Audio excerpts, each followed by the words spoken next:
In a place surrounded by the vast ocean, there is a quiet seaside town full of mystery. The sky in the town is always as blue as a gem, with floating white clouds that seem to have been gently crushed by an invisible hand and scattered randomly across the canvas of the sky. Day after day, the waves pound against the rocks on the shore, making a low, rhythmic sound, as if the sea were telling an ancient story. My wife, Ellie, and I live in this small town. Ellie is the most dazzling presence in the town, like a bright star. She has long, dark, shiny hair like seaweed, and when the sun shines on it, it shimmers with an enchanting radiance, as if each strand of hair contains mysterious magic.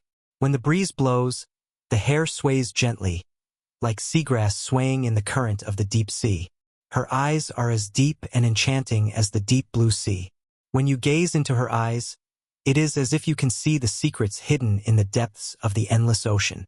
Her long, curled eyelashes are like two small fans, fluttering with every blink and stirring people's heartstrings. Her nose is small and delicate, with a slightly upward curve that adds a touch of playfulness to her face. And her lips, like the petals of a delicate rose, are always wearing a faint smile that seems to be able to melt the coldest heart in the world. Ellie has a graceful figure, and every step she takes seems like a dance. She moves with a lightness, her waist swaying gently as she walks, as if she is dancing to the rhythm of the waves. Her legs are long and straight, her skin is white as snow, and in the sunlight, it glows with a soft radiance.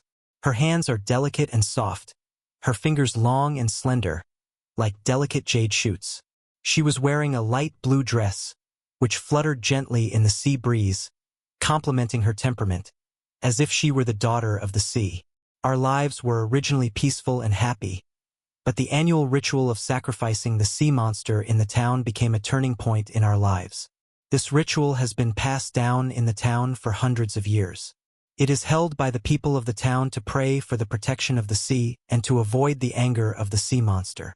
Legend has it that the sea monster is the guardian of the sea and possesses powerful and mysterious powers. Its tentacles can easily raise huge waves and destroy anything that dares to offend it. However, it also has a kind side. As long as the people of the town hold the ritual on time and offer generous sacrifices, it will bless the town with good weather and ensure the safe return of the fishermen. Every year on the day of the ritual, the town is filled with a tense and mysterious atmosphere. People start preparing the ritual offerings early, and the streets are hung with red lanterns, as if welcoming an honored guest. The day before the ritual, the whole town is immersed in a busy atmosphere. The women carefully prepare all kinds of food, while the men are responsible for building the altar. The children watch the adults busily at work with curiosity and anticipation in their eyes.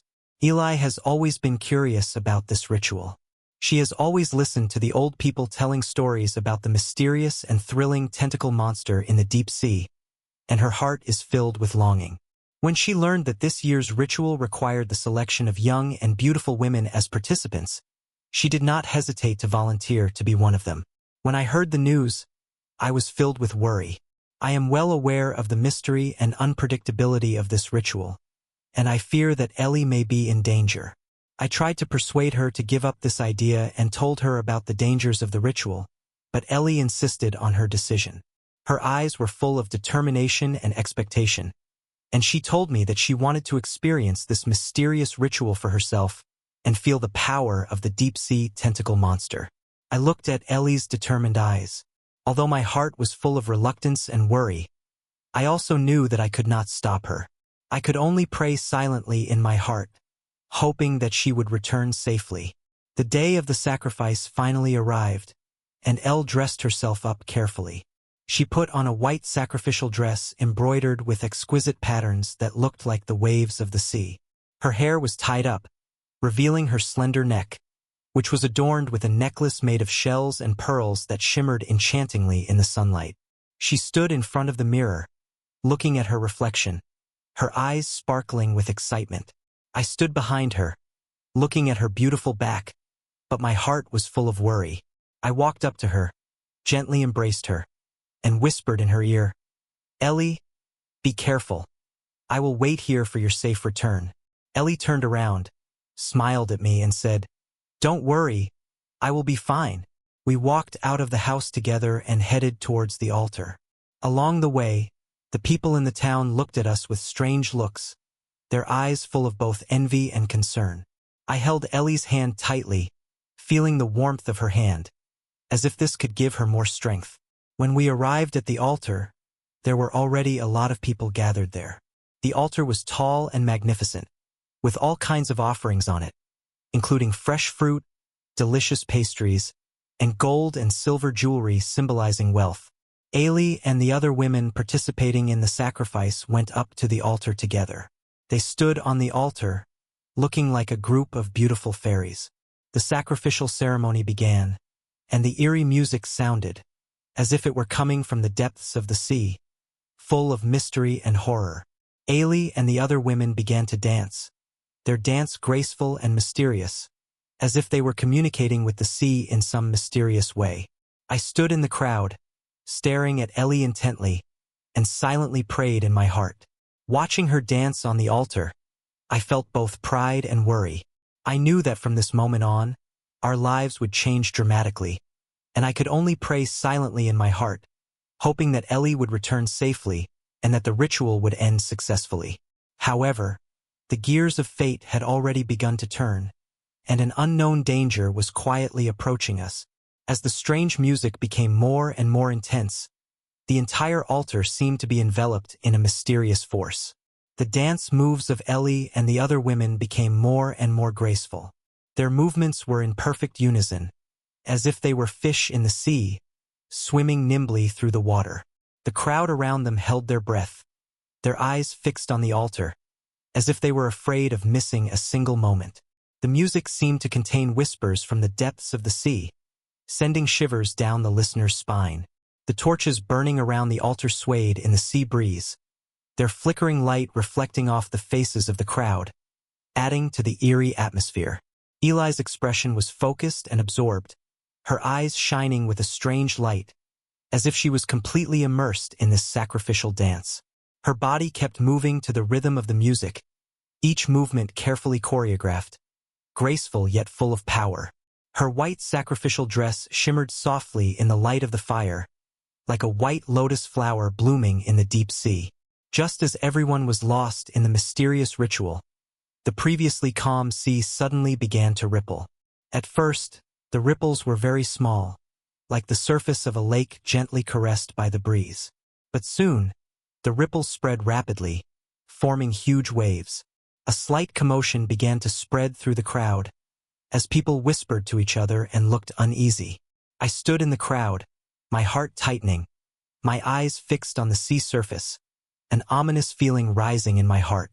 I kept praying in my heart, hoping that this was just a false alarm and that Ellie would be safe. However, my prayers were not answered. Immediately afterwards, huge waves surged up from the sea, like small mountains, rapidly approaching the shore. The waves crashed against the rocks with a deafening sound, as if the sea were roaring in anger. Suddenly, a thick tentacle broke through the water.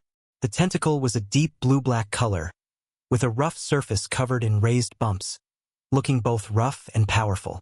It was as thick as an adult's waist, and its length was immeasurable, as if it extended to the deepest depths of the ocean. The tentacle waved a few times in the air, and then it shot straight towards Ellie. The crowd suddenly erupted into a panic-stricken scream, and everyone backed away, trying to escape the sudden danger. I was also pushed around by the crowd, and I became unsteady on my feet, but my gaze never left Ellie. A flash of fear crossed Ellie's eyes as she saw the tentacle coming towards her, but it was quickly replaced by a kind of determination.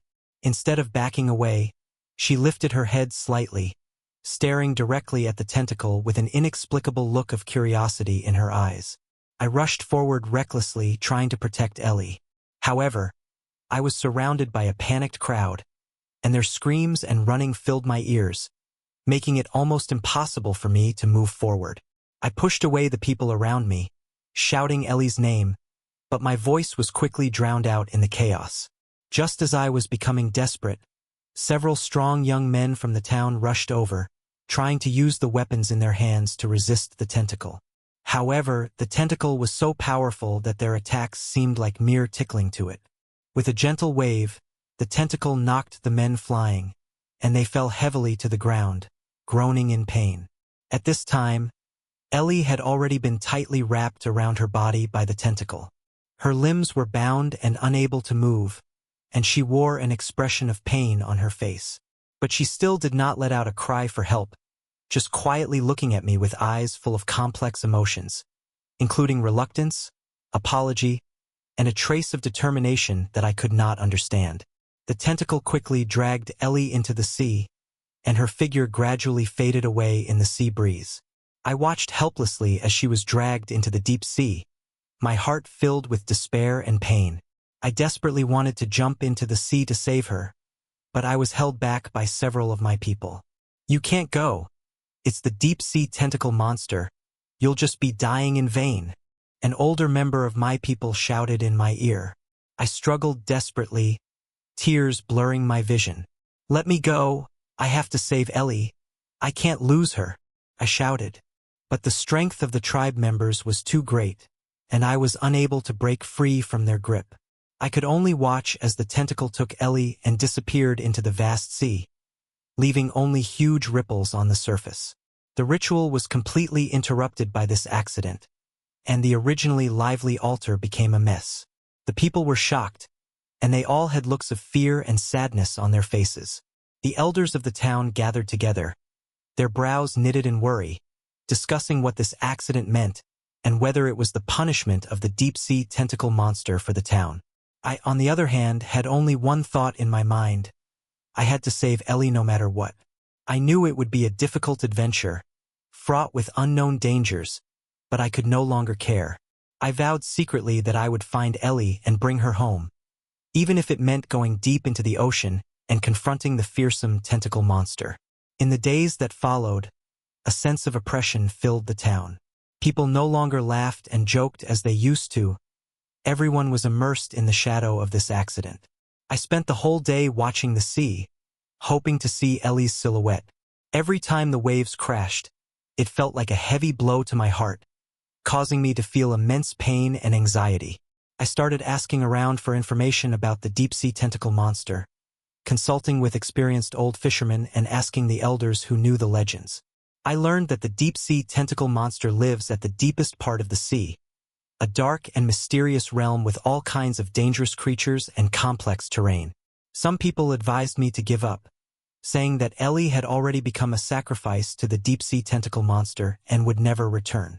But I firmly believe that Ellie is still alive and that she is waiting for me to rescue her somewhere. I began to prepare for the adventure that lay ahead. I gathered all kinds of tools and weapons and learned some techniques for surviving in the deep sea. I knew it would be a challenging journey, but I was willing to do anything for Ellie. Every day, I prayed by the sea, hoping that the sea would bless me and allow me to find Ellie and bring her safely back to town. And in the depths of the sea, what had happened to Ellie? Was she still safe and sound? All was still unknown, waiting for me to uncover the mystery. The days after Ellie was dragged into the sea by the deep-sea tentacle monster seemed to me to have lost their original rhythm. Every minute and every second became incredibly long, like stretched-out silk threads, endless and excruciating. The town has regained its outward calm, but the oppressive atmosphere hangs over everyone like a dark cloud. The once bustling streets are now deserted, with the occasional passerby hurrying past with an unmistakable look of fear and confusion in their eyes. I spent almost all my time at the beach. Every day, before the first rays of sunshine dispelled the darkness of the night, I was already at this familiar beach. I sat quietly on the rocks by the shore, staring unblinkingly into the deep blue sea, hoping for a miracle, longing to see Ellie's silhouette on the rough waves.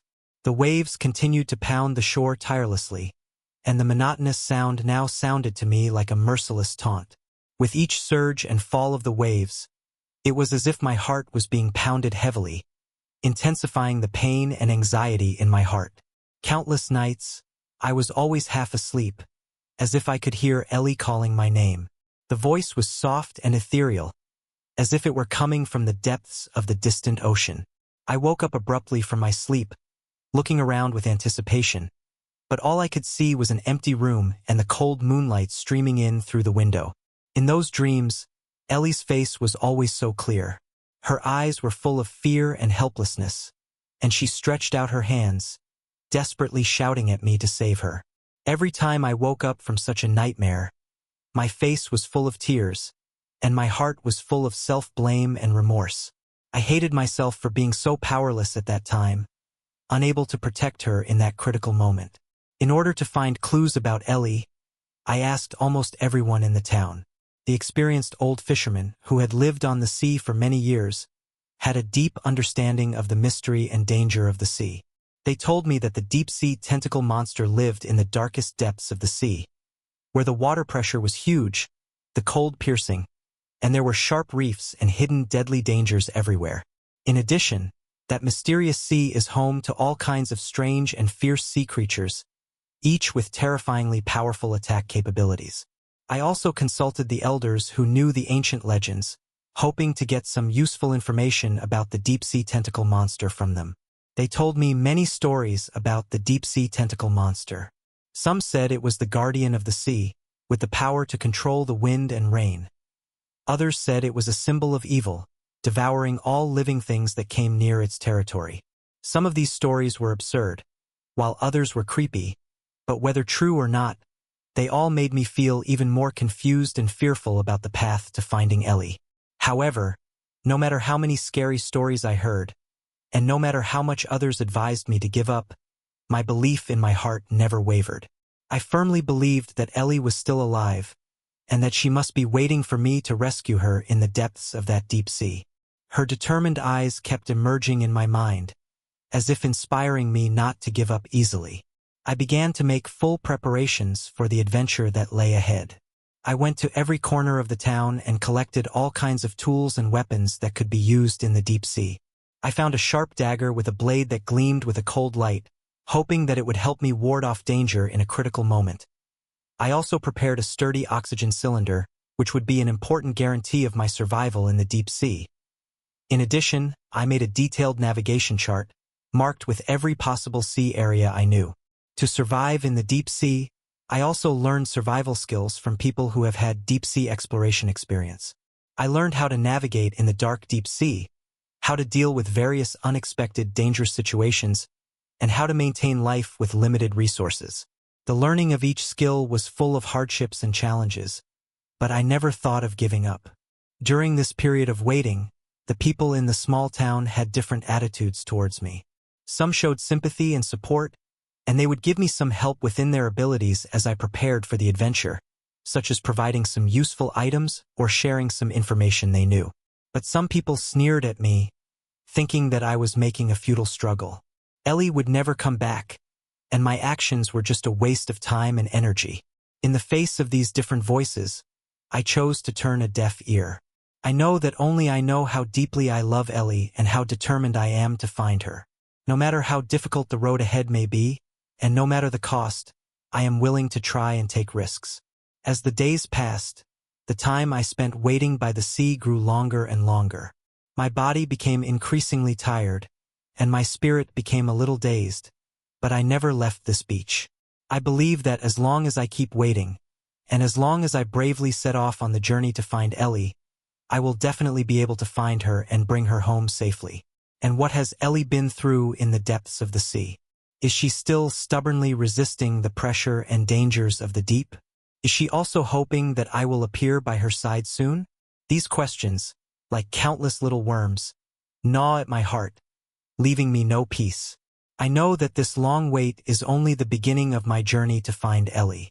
The road ahead is full of unknowns and challenges, but I am ready. With love and thoughts for Ellie, I will boldly enter the mysterious and dangerous deep sea, uncover the secrets hidden in the depths, and find my beloved Ellie. Days passed quietly in a long wait and intense preparation. My thoughts of Ellie were like the wild grass growing wildly by the seaside, spreading endlessly. Every night was another ordeal for my spirit.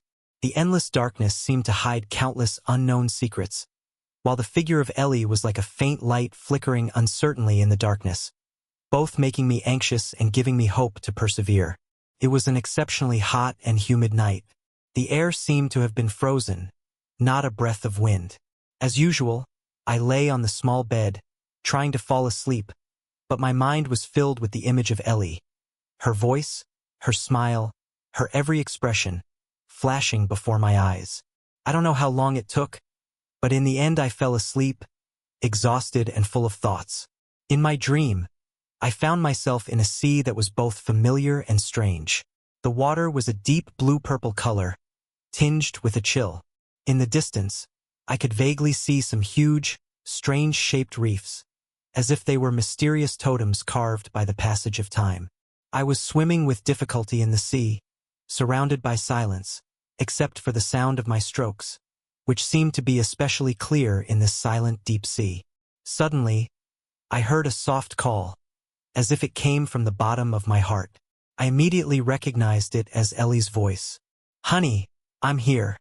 Her voice was soft and seductive, and I couldn't help but swim in the direction of the sound. I swam as hard as I could, and the voice became clearer with every stroke. Finally, not far ahead, I saw a vague figure. The outline of the figure was faintly visible in the dark blue sea, and I was overcome with joy, knowing that it must be Ellie. I sped up and swam towards the figure. When I got closer, I was stunned by the sight before me. Ellie was standing there, her appearance almost unchanged from when she was swept away by the tentacle monster, still as beautiful and moving as ever. Her long hair fluttered gently in the sea water, like black silk. There was no longer the fear and helplessness in her eyes as before, replaced by a kind of calm, even a faint joy. What shocked me was that next to her was a huge figure. That figure had countless tentacles, each of which was thick and powerful, slowly swinging in the sea. Its body was enormous, taking up most of my field of vision. The deep blue-black skin was exactly the same as the tentacle monster I had seen before. When Ellie saw me, a smile appeared on her face, a smile that was tinged with both apology and satisfaction. "My dear, I'm fine here. Don't come looking for me again." Her voice was still soft, but it made me feel incredibly strange. I widened my eyes, unable to believe what I was seeing. "Ellie, what's wrong with you? What's going on?" I shouted, my voice echoing in the silent deep. Ellie didn't answer my question, but gently stroked the tentacle monster's tentacle next to her, her eyes full of tenderness. "It's been good to me. It's taught me a lot. I'm happy here." Her words pierced my heart like a sharp blade. I tried to get close to Ellie and pull her away from the tentacle monster. But when I got closer, the tentacle monster suddenly let out a low growl, and its tentacles quickly reached out towards me, as if warning me not to get any closer. I was shocked by the tentacle monster's aura and involuntarily took a few steps back. "No, Ellie, you are my wife. You come back with me, we go home together," I shouted hoarsely, tears involuntarily streaming down my face. Ellie shook her head, a flash of pain in her eyes. "We can't go back. This is my home, you go. Forget me," she said, and then turned around, her back facing me, not looking at me again. At that moment, I suddenly woke up from the dream, sweating profusely. I sat up abruptly, breathing heavily, my heart pounding violently in my chest. I looked around and realized that I was still in that familiar room. What had just happened was just a dream, but the dream was so real. Ellie's words, her expression, and the appearance of the tentacle monster were all deeply imprinted in my mind. I couldn't believe that Ellie would really fall in love with the tentacle monster, but everything in the dream made me doubt it. Ever since then, this strange dream has haunted my mind, refusing to go away. During the day, while I'm waiting by the beach, the images from the dream will pop up from time to time, unsettling me. I've become more anxious, more desperate to find Ellie and figure out what's going on. I kept telling myself that it was just a dream, that Ellie must have been forced to do it, and that she was waiting for me to rescue her. But the dream Ellie, with her gentle eyes and contented expression, made it hard to convince myself. I began to prepare for my deep-sea adventure even more diligently, knowing that only by finding Ellie as soon as possible could I uncover the truth. I constantly checked my equipment and practiced my survival skills over and over again, for fear of making any mistakes at the critical moment. The people in the town saw me growing increasingly emaciated, and those who had originally supported me began to persuade me to give up. Stop being obsessed. It was just a dream. Maybe Ellie is already gone. Their words, like cold stones, smashed into my heart. But my belief in my heart remains firm. Whether that dream is real or not, I must find Ellie. I believe that as long as I see her, all my doubts will be answered. And that deep sea that hides countless secrets, I am about to step into it to find my beloved Ellie and uncover the truth behind that strange dream. Even if there are endless dangers ahead, I will never back down. Ever since that strange dream, my life has been completely out of rhythm.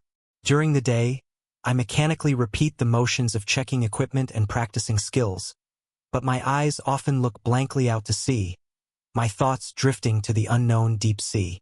At night, I struggle between wakefulness and sleep, as the image and words of Ellie in my dreams continue to flash before my eyes, tormenting my nerves.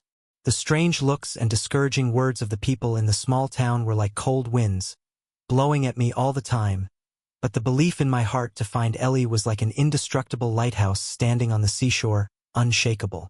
Days passed in such torment, and I can't remember how long I had been waiting exactly. It was an ordinary afternoon, with a few light clouds floating in the sky, and the sun gently sprinkled the sea with golden light. As usual, I sat on the rocks by the sea, staring blankly out to sea, silently praying for a miracle. Suddenly, a small dark spot appeared on the surface of the sea. At first, I thought it was my own illusion, so I rubbed my eyes and looked again. The dark spot was growing larger and larger, gradually becoming clearer, and it turned out to be the figure of a person. My heart tightened, and a strong premonition welled up in my mind. My body couldn't help but stand up, and my legs trembled slightly. As the figure got closer, I finally saw clearly that it was Ellie. Her posture was still so light, and she was slowly walking towards the shore in the seawater. My eyes welled up with tears in an instant, and my throat felt as if it was blocked by something. I wanted to call out her name, but I couldn't make a sound. When Ellie finally stepped onto the beach and stood in front of me, I felt as if I were in a dream. Her appearance had hardly changed from my memory, and she was still as beautiful and moving as ever. Her long hair, like seaweed, was damp and stuck to her shoulders, with a few strands fluttering gently in the sea breeze. Her eyes, as deep as the blue of the deep sea, were still so profound, but at the moment, I could not see the love I once felt in her eyes. Instead, there was a strange kind of peace. Ellie? I finally called out her name, my voice trembling and hoarse. She looked up slightly and glanced at me, a complex emotion flashing in her eyes, a hint of guilt and a hint of determination. "I'm back," she said very softly, but it sounded exceptionally clear in the silence of the seaside. I took an excited step forward, wanting to embrace her, but she took a slight step back, her eyes betraying a hint of resistance. My heart felt like it had been stabbed, and my outstretched hand stopped in midair, embarrassed and lost. "Ellie, where have you been all this time? What happened?" I asked anxiously, my gaze fixed on hers, trying to find the answer in her expression. Ellie did not answer me immediately. Her gaze passed over me and looked into the distance towards the sea, as if she was remembering something. After a while, she slowly spoke. I was in the deep sea with it." Her voice was calm, as if she was talking about the most ordinary thing in the world. "With it? The tentacle monster." I couldn't help raising my voice, my heart filled with shock and anger. "Ellie, how could you? You're my wife." A flash of pain crossed Ellie's eyes, and she bit her lip as she said, "You don't understand. It's not what we thought it was. It's gentle, and it's taught me so much about the sea, and it's given me a sense of peace and happiness I've never known before." Couldn't believe my ears. Was the Ellie in front of me really the woman I had once loved? How could she feel such affection for a tentacle monster? I tried to get close to her again, trying to wake her up. "Ellie, you've been bewitched by it. Come home with me, we can forget all this and start again." Just then, the sea suddenly started to fluctuate again. I was startled and instinctively protected Ellie behind me. I saw a thick tentacle slowly poking out of the water. The familiar deep blue-black color was the tentacle monster I saw in my dream and at the sacrifice that day. When Ellie saw the tentacle, her eyes immediately filled with tenderness and affection. She gently broke free from my protection and walked towards the tentacle. "Don't be afraid, it won't hurt you," she said to me as she turned back. I looked at Ellie's determined back and my heart was filled with despair and pain. I don't understand why we, who used to love each other so much, have become like this. What exactly did the tentacle monster do to her to make her so obsessed? The tentacle monster's tentacles were gently swaying around Ellie, as if communicating with her. Ellie reached out her hand and gently stroked the tentacles, a happy smile on her face. I stood still, staring blankly at the scene, my heart filled with mixed emotions. At this moment, the people in the town heard the noise and rushed over. They were panicked when they saw Ellie and the tentacle monster. Some shouted, while others started to run around. Some brave young people picked up weapons and were ready to fight the tentacle monster. "Quick! Protect everyone and destroy this monster," an older person shouted. I looked at the chaotic scene before me, filled with conflicting emotions. I wanted to protect Ellie, but I also understood that the people in the town would not let the tentacle monster go easily. And Ellie, she had obviously already taken the side of the tentacle monster. "Everyone, don't be impulsive," I shouted, trying to prevent the impending conflict. "Don't do anything yet. Just listen to me." But the people's fear and anger were uncontrollable. They brandished their weapons and charged at the tentacle monster. The tentacle monster seemed to sense the threat. Its tentacles began to swing violently, emitting a low growl. Ellie saw this and hurriedly stood in front of the tentacle monster, shouting, "Don't hurt it, please." A fierce conflict was about to break out, and I, standing in the center of the chaos, didn't know what to do. I looked at Ellie's determined eyes and the hateful expressions of the people in the town, and my heart was filled with helplessness and pain. This encounter by the sea was supposed to be a reunion between Ellie and me, but I never expected it to turn into such a crisis-ridden situation. And where should I go from here? I feel more lost than ever. In this tense atmosphere, I looked at Ellie and the tentacle monster, my mind filled with mixed emotions. Bits and pieces of the past kept popping up in my mind. I remembered the time we spent walking on the beach together, and the laughter we shared. But now, everything had become so unfamiliar. I was unwilling to just lose Ellie like this, but I also understood that trying to change this would be an incredibly difficult battle.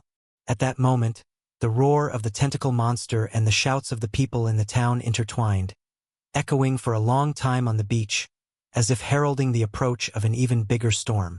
I, on the other hand, could only be at the center of this storm, desperately searching for a glimmer of hope, hoping to find a way to protect Ellie and appease the anger of the townspeople. In that tense atmosphere, the shouts of the townspeople and the roars of the tentacle monster intertwined, like a symphony full of anger and fear. Ellie stood firmly in front of the tentacle monster. Her body looked so small in the din of the crowd and the roar of the monster, but she was also incredibly determined. Her eyes filled with pleading, looking at the townspeople armed with weapons and full of anger, her voice trembling as she shouted, "Please, don't hurt it." I stood on the verge of chaos, my heart feeling as if it had been stabbed by countless needles. Looking at what was in front of me, the past and the bits and pieces of Ellie's life flooded my mind like a tidal wave. Once, we played and chased each other on this beach, and her silvery laughter still seemed to echo in my ears. At night, we sat side by side on the rocks, looking up at the star-filled sky and promising each other forever and ever. But now Ellie, who is standing in front of me, is standing with that horrible tentacle monster. The sweetness and beauty of the past have suddenly become so unattainable. "Ellie, snap out of it," I shouted hoarsely. "How can you go against the whole town for this monster? Have you forgotten our past?" My voice was drowned out in the noisy sound, and it seemed so weak. A flash of pain crossed Ellie's eyes, and her lips trembled slightly, as if she wanted to say something, but in the end she didn't say a word.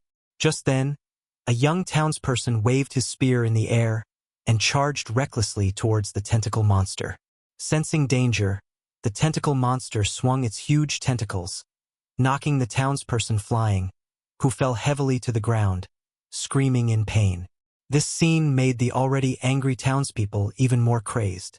They shouted and yelled, and surged towards the tentacle monster like a tidal wave. I was desperate to rush over and stop this bloody battle, but the crowd's strength trapped me, and I could only watch as the situation spiraled out of control. "Stop!" Suddenly, an old and authoritative voice rang out. The crowd gradually quieted down, and they saw the town elders slowly walking over. Their faces were covered in wrinkles, and their eyes revealed the vicissitudes of time and wisdom. The elders stood in front of the crowd, facing Ellie and the tentacle monster. "Ellie, tell us, what is going on?" An elder with white hair spoke up. His voice was calm, but it had an unquestionable majesty. Ellie took a deep breath, her eyes betraying a hint of hesitation, but soon replaced by determination.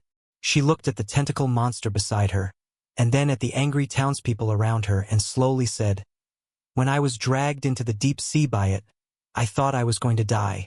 But instead of harming me, it wrapped me in its soft tentacles and protected me." Ellie's voice gradually became softer, as if she was immersed in those memories. "In the deep sea, I saw a world I had never seen before. There were gorgeous and colorful coral reefs, and all kinds of strange creatures. And it taught me how to survive in the deep sea and how to get along with these creatures in harmony.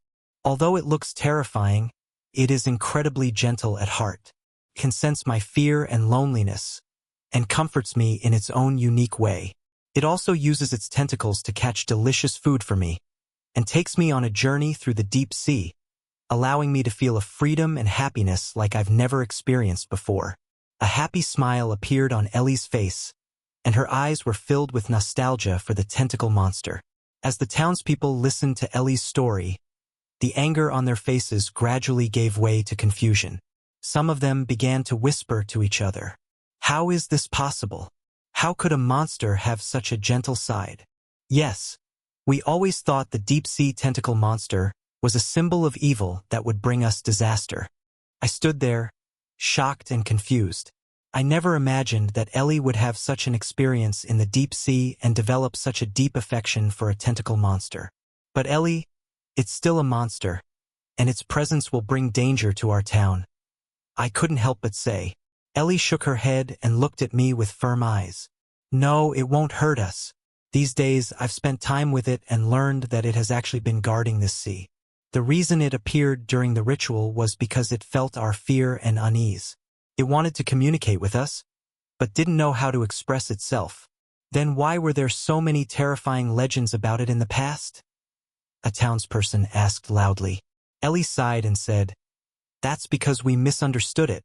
It is very powerful, and when there is inappropriate behavior during our rituals, it becomes angry and causes disasters. But that is not its intention. It just wants to protect the sea and those of us who live by the sea." The elders listened to Ellie's words and fell into deep thought. After a long while, the white-haired elder slowly said, "If what you say is true, then perhaps we should re-examine our relationship with the deep-sea tentacle monster. But this requires time to verify and the consent of all our townspeople." At that moment, the tentacle monster seemed to sense the easing of the atmosphere. Its tentacles stopped swinging violently, and its low growl gradually subsided. It gently lowered Ellie to the ground, then slowly retreated back into the sea, leaving only a huge head to gaze at us silently. Ellie looked in the direction the tentacle monster left, her eyes full of reluctance. "It will always be there, waiting for our understanding and acceptance," she said softly. This unexpected conflict was temporarily calmed by Ellie's narration. But the truth about the deep-sea tentacle monster, as well as the complex emotions between Ellie and me, and the future relationship between the town and the sea, are all full of unknowns. I stood by the seaside, looking at the deep sea, my heart full of mixed emotions. I don't know how to go about the next step, but I know that this will be a brand new beginning, full of challenges and full of hope. In the days that followed, A strange atmosphere pervaded the town. People's attitudes towards Ellie became complicated. Some still had doubts and believed that she had been bewitched by a monster. Others began to reflect on their own views of the deep-sea tentacle monster. And I, too, was caught in a deep conflict. My love for Ellie had never changed, but her relationship with the tentacle monster made me feel immense pain and confusion. I often go to the beach and look out at the deep sea where Ellie once lived with the tentacle monster. I know that there is a long way to go to solve all the mysteries, to repair my relationship with Ellie, and to make the town and the sea live in harmony. And on this road full of unknowns, what choices will I make and what challenges will I face? After Ellie finished telling her story about the deep-sea tentacle monster, the town appeared to have returned to peace. However, beneath the surface of this calm, there were surging currents. Rumors about Ellie and the tentacle monster spread like the plague throughout the town, and everyone had their own thoughts and judgments. Those townspeople who already harbored fear and disgust for the deep-sea tentacle monster could not accept Ellie's claims at all. In their minds, the deep-sea tentacle monster had always been a symbol of evil and the culprit responsible for bringing disaster to the town. How could it be as gentle and kind as Ellie said?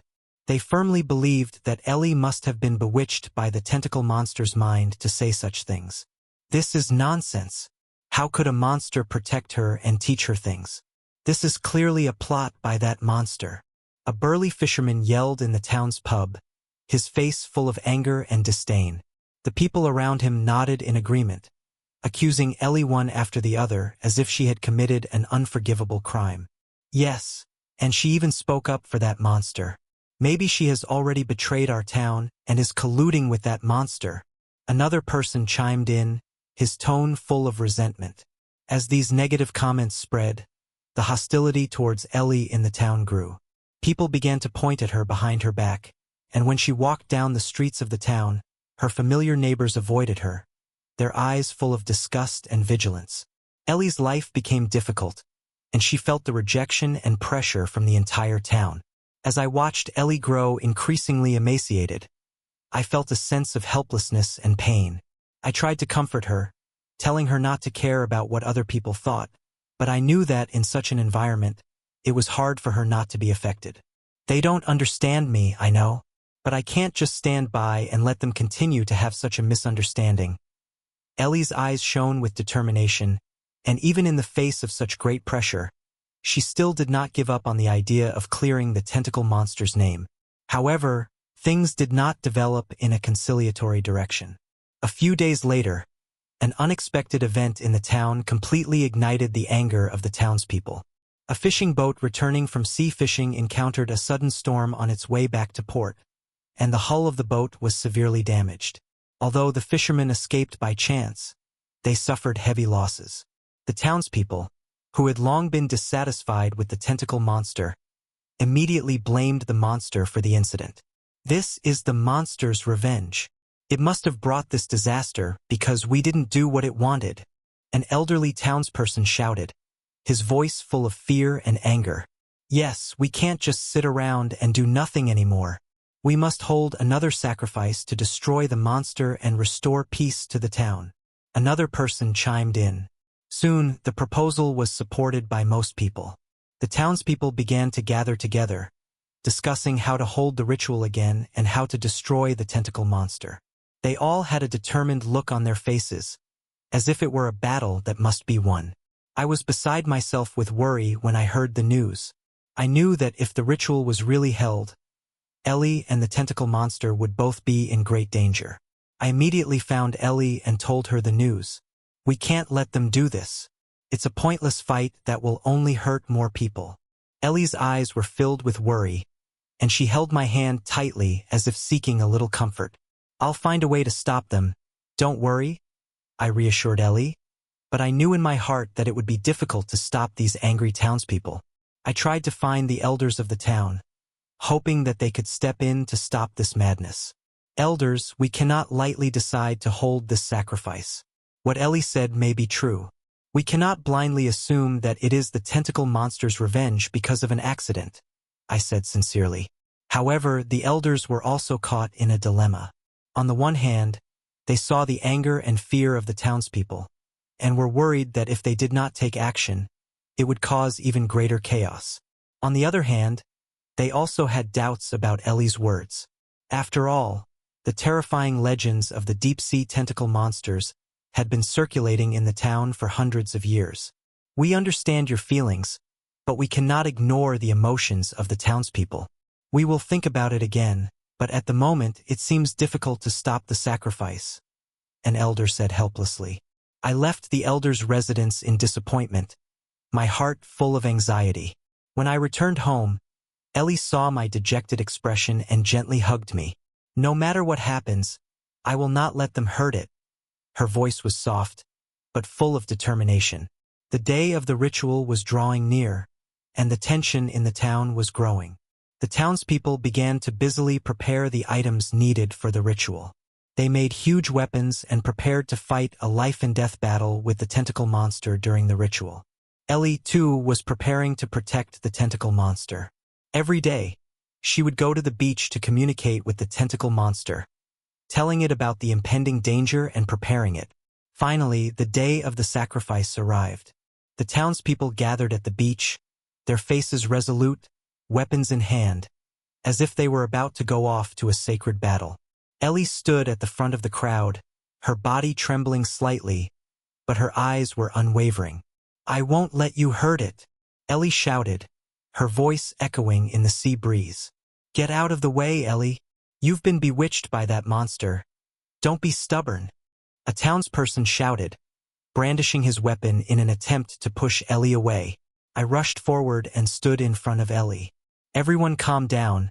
We can't act impulsively, I shouted, trying to prevent the impending conflict. However, the townspeople's anger was already out of control. They began to rush towards Ellie and me, and a fierce conflict was about to break out. And not far away on the sea, the tentacle monster seemed to sense the approaching danger. Its huge figure loomed in the water, emitting a low growl. How will this battle, triggered by the anger of the tribe, end? Will Ellie and the tentacle monster escape this disaster? And will I be able to protect Ellie in this chaos? Everything is full of unknowns, and I can only wait for the verdict of fate in this tense atmosphere. At this critical moment, I look at the angry townspeople and the determined Ellie in front of me, and my heart is filled with despair and unwillingness. I know that we are not just facing a conflict with the townspeople, but also a test of understanding, trust, and love. And I, no matter what, cannot give up. I will do my best for Ellie, for our once love, and for the future of the town. At this tense moment, the townspeople's anger is like an erupting volcano, unstoppable. They brandished the weapons in their hands, shouting that they wanted to destroy the tentacle monster, and they closed in on Ellie and me. Ellie gripped my arm tightly, her body trembling slightly, but her eyes were still determined. I protected her with my body and shouted at the top of my voice for everyone to calm down. But my voice was so weak in the midst of the roaring anger that it was instantly drowned out. Just as I thought a bloody battle was about to break out inevitably, the previously calm sea suddenly became stormy, with huge waves surging up like towering mountains, slamming against the shore reefs with deafening sounds. The sky was covered in dark clouds, completely blocking out the sun, and it felt as if the whole world had suddenly fallen into darkness. The townspeople were shocked by this sudden change and stopped in their tracks, their faces showing fear. They looked up at the sky and then at the raging sea in front of them, and their weapons dropped down unconsciously. Ellie and I were also a little overwhelmed by the changes, but I could feel Ellie's body gradually relaxing a little. She seemed to sense that this had something to do with the tentacle monsters. As the wind howled, more tentacle monsters slowly poked their heads out of the deep sea. There were far more of them than we could have imagined. The tentacles were thick and powerful, waving in the air and making a whirring sound. Each tentacle monster had an enormous body, with a bluish skin covered in mysterious patterns, as if it were an ancient code from the deep sea. The townspeople screamed in horror at the sight. Some began to flee in all directions, while others clutched their weapons tightly and trembled with fear. Monsters! More monsters are coming! A young townsperson shouted, his voice full of despair. I was also shocked by the scene before me, and a deep fear welled up in my heart. But I knew that I couldn't panic at this moment. I had to protect Ellie. I tightly embraced her in my arms and watched the tentacle monsters around us warily. However, to everyone's surprise, the tentacles did not attack us. They just floated quietly on the sea surface, their huge eyes staring at us, and there seemed to be no hostility in their eyes. One of the larger tentacles slowly extended a tentacle and gently touched Ellie's shoulder. Ellie did not avoid it. She looked up at the tentacle with a look of trust in her eyes. "They won't hurt us. They're here to protect it," Ellie said softly, her voice full of relief. I looked at Ellie and then at the tentacle monsters, my mind full of questions. But why did they suddenly appear? And in such large numbers? I asked. Ellie shook her head slightly and said, "I'm not really sure, but I can feel that there is some kind of connection between them and the tentacle monster I met. Maybe it sent them a distress signal, telling them that there is danger here." At this time, the elders of the town also came back from their initial panic. They stood together, talking quietly to each other, with very complex expressions on their faces. What on earth is going on? Are these monsters really as Ellie said, without any malicious intent? An elder said with a frown. Another elder pondered for a moment and said, "Maybe we really have been misunderstanding them all along.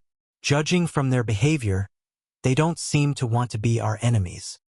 Hearing the elder's words, the townspeople gradually stopped fleeing and shouting, and began to look at the tentacle monsters with a curious but vigilant gaze. The scene fell into a strange silence for a while, with only the howling of the wind and the sound of the waves lapping against the shore echoing in their ears. The tentacle monster that had met Ellie slowly poked more of its body out of the seawater. It came to Ellie's side and gently wrapped its tentacles around her, as if to protect her. Ellie stroked the tentacle monster's tentacles and said gently, "It's okay. They won't hurt us." Watching this scene, the fear in my heart gradually dissipated, replaced by a sense of curiosity about the unknown and admiration for Ellie. I began to realize that perhaps we have been living in fear and misunderstanding of the deep-sea tentacle monsters all along. While Ellie, she bravely stepped into this unknown world and won their trust. "Everyone, don't be afraid." Ellie raised her voice and said to the townspeople, "They are really friendly. I have spent time with them in the deep sea these days and learned that they have always been protecting this sea. They have great power, but they never use it unless it is to protect their home." The townspeople listened to Ellie's words and their expressions gradually softened. Some began to put down their weapons, with a hint of guilt in their eyes.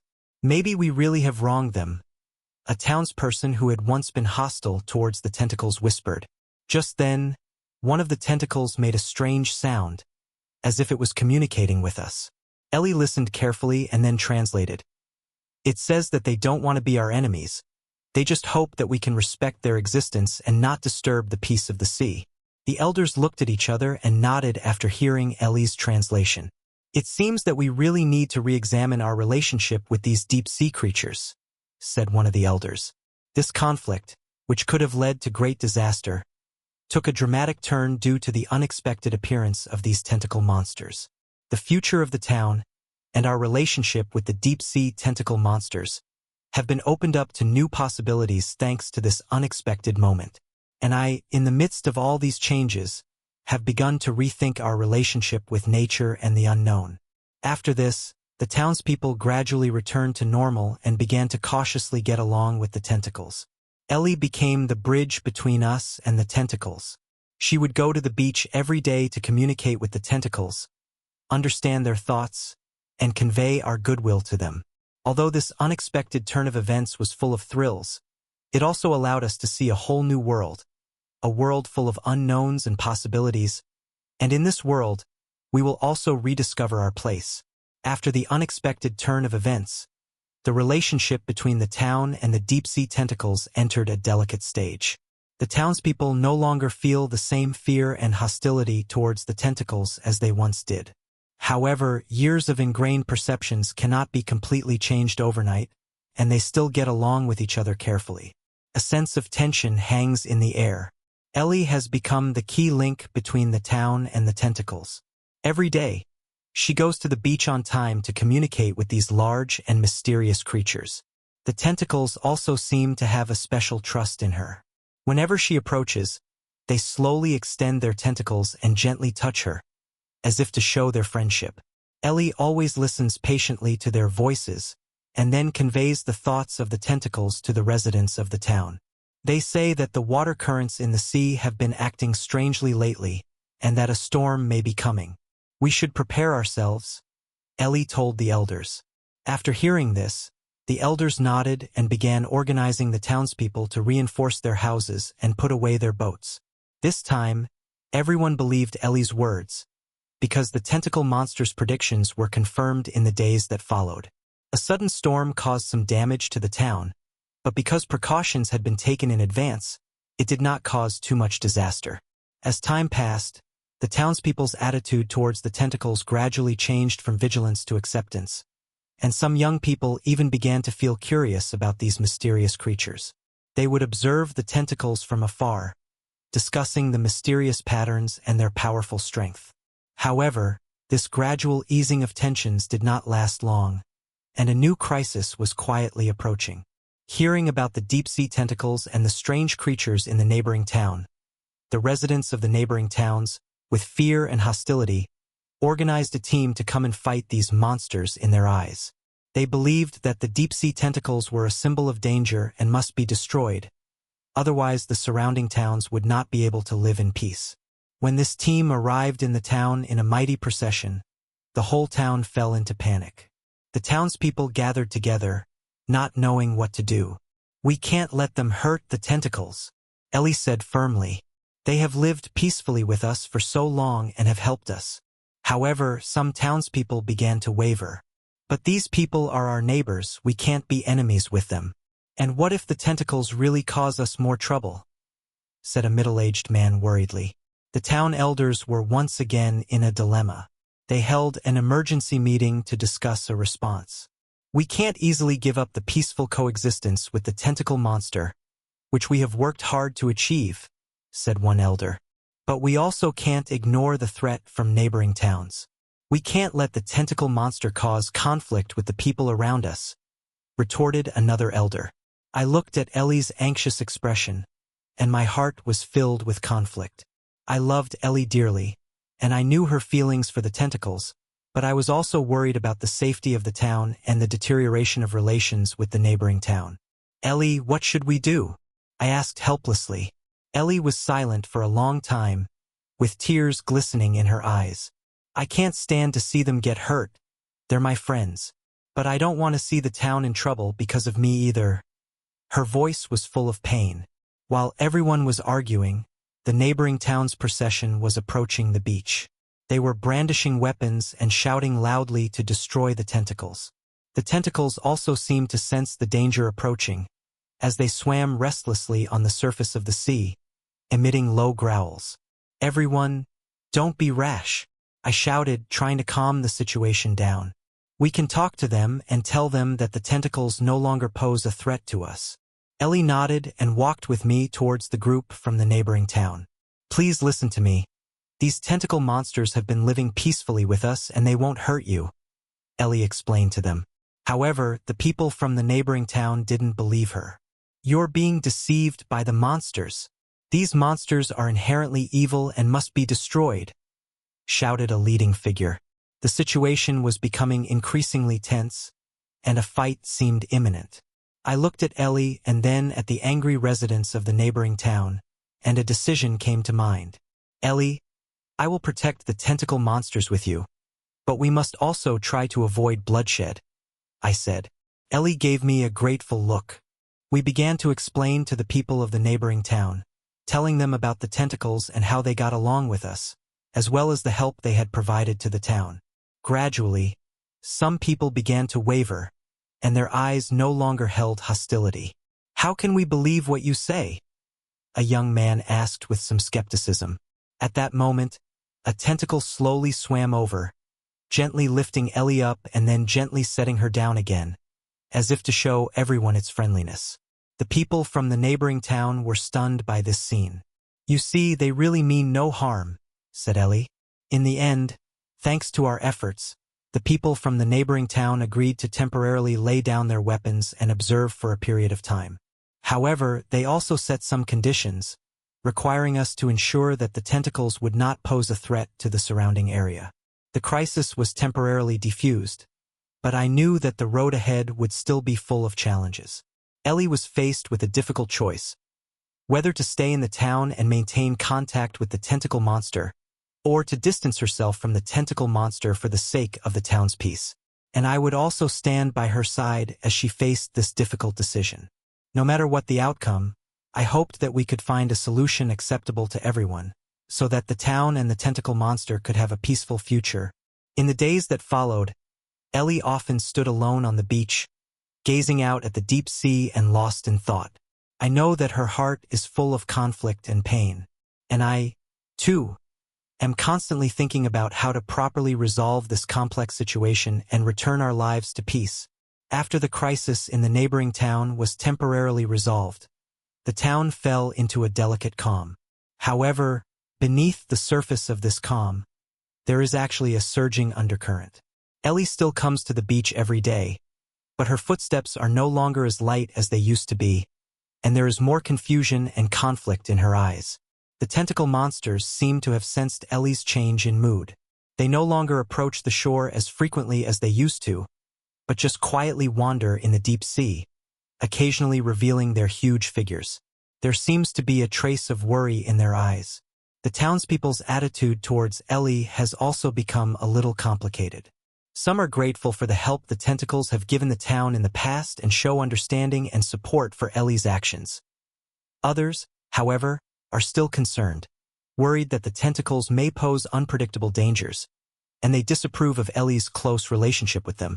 Ellie, you really need to think about this. You can't let your personal feelings cause trouble for the whole town, an elderly woman kindly reminded her. Yes, it seems fine now, but who can guarantee the future? A young man chimed in. As Ellie listened to these words, the pain in her heart deepened. She knew that everyone's concerns were not unfounded, but she could not let go of the special bond she had with the tentacle monster. I watched Ellie grow increasingly emaciated, and my heart ached. Don't pay too much attention to what they say. We'll find a solution, I said, gently hugging her in an attempt to offer some comfort. Ellie leaned into my embrace and whispered, I don't want to lose them, but I don't want the people in the town to get hurt either. As the days passed, Ellie fell into a deep struggle with herself. She began to communicate with the tentacles frequently, trying to find a way to save both worlds. The tentacles also seemed to be trying to understand Ellie's situation, and they responded to her concerns in their own unique way. They said they would leave the sea as long as the town could be left in peace. Ellie told me with red eyes. Hearing this news, I felt a mixture of emotions. On the one hand, I felt a little relieved that the town might avoid potential danger. On the other hand, I felt sad that Ellie was about to lose her friends. But are you willing to let them go? I asked softly.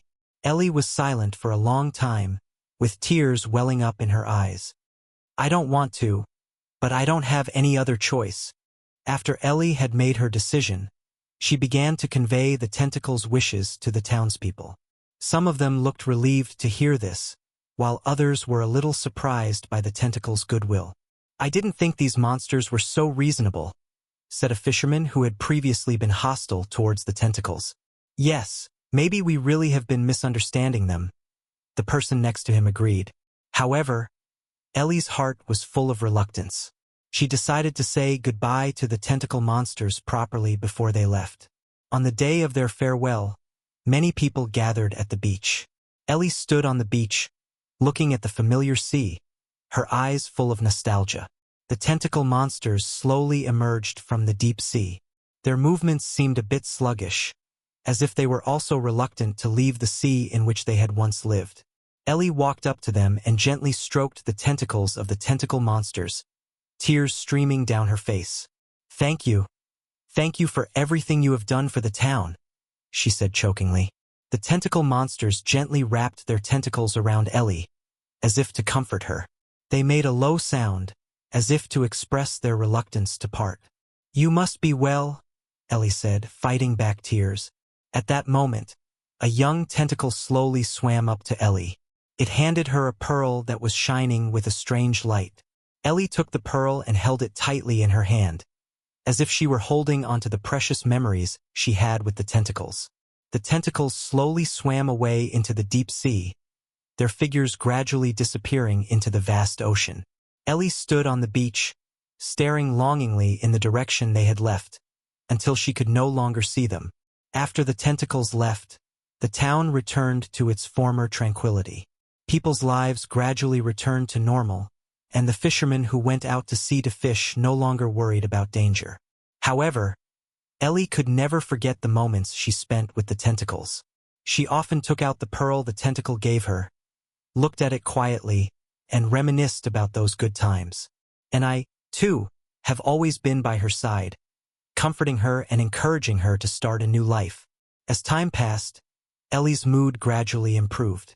She began to actively participate in the construction of the town and help those affected by the storm to rebuild their homes. Her kindness and strength have won the respect and love of the townspeople. Ellie, thanks to you, our town has recovered so quickly, a resident said gratefully. This is the result of our joint efforts, Ellie replied with a smile. In the process, Ellie gradually found a new direction in life. She began studying marine life, hoping that through her efforts, people would better understand the ocean and respect its creatures. Maybe one day, we can see them again, Ellie said, looking out at the sea with hope in her eyes. I took her hand and said firmly, no matter what happens, I will be with you. After this storm, the town became more united.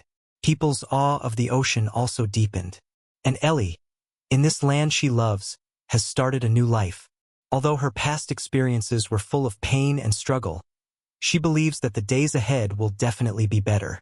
On this quiet beach, a new story is quietly unfolding, and Ellie and the townspeople will bravely move forward with memories of the past and hopes for the future.